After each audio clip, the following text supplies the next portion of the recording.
Hello दोस्तों, कैसे हैं आप सब? आज हम सुनाने जा रहे हैं आपको एक अछूत व्यक्ति की कहानी।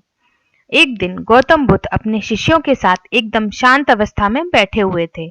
उन्हें इस प्रकार बैठे हुए देख उनके शिष्य चिंतित हुए कि कहीं वे अस्वस्थ तो नहीं हैं। एक शिष्य ने पूछा कि आज वह मौन क्यों बैठे हैं? क्या शिष्यों से कोई गलती हो गई? इसी बीच एक अन्य शिष्य ने पूछा कि क्या वह अस्वस्थ हैं? पर बुद्ध मौन रहे। तभी कुछ दूर खड़ा व्यक्ति जोर से चिल्लाया, आज मुझे सभा में बैठने की अनुमति क्यों नहीं दी गई है? बहुत जोर से चिल्लाया।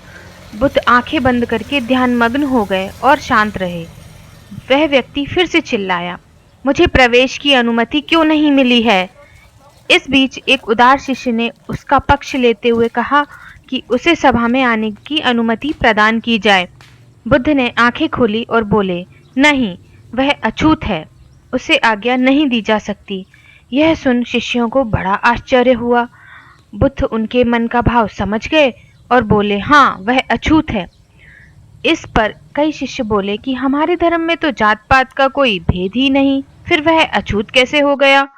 तब बुद्ध ने समझाया, आज वह क्रोधित होकर आया है। क्रोध से जीवन की एकाग्रता भंग होती है। क्रोधी व्यक्ति प्रायः मानसिक हिंसा कर बैठता है। इसलिए वह जब तक क्रोध में रहता है तब तक वह अछूत होता है। इसलिए उसे कुछ समय एकांत में ही खड़े रहना चाहिए। क्रोधित शिष्य भी बुद्ध की बातें सुन रहा था। पश्चाताप की अग्नि में तपकर वह समझ चुका था कि अहिंसा ही महान कर्तव्य व परम धर्म है। वह पछताया और बुद्ध के चरणों में गिर पड़ा और कभी क्रोध न करने की शपथ ली। आशय यह है कि क्रोध के कारण व्यक्ति अनर्थ कर बैठता है और बाद में उसे पश्चाताप होता है। इसलिए हमें क्रोध नहीं करना चाहिए। असल मायने में क्रोधित व्यक्ति अछूत हो जाता है और उसे अकेला ही छोड़ देना चाहिए। क्रोध करने से तन, मन, धन तीनों की हानि होती है। क्रोध से ज्यादा हानिकारक और कोई वस्तु नहीं है। बुद्ध ने कहा भी है कि क्रोध को पाले रखना गर्म कोयले को किसी और पर फेंकने की नीयत से पकड़े रहने के समान है। इससे आप ही जलते हैं।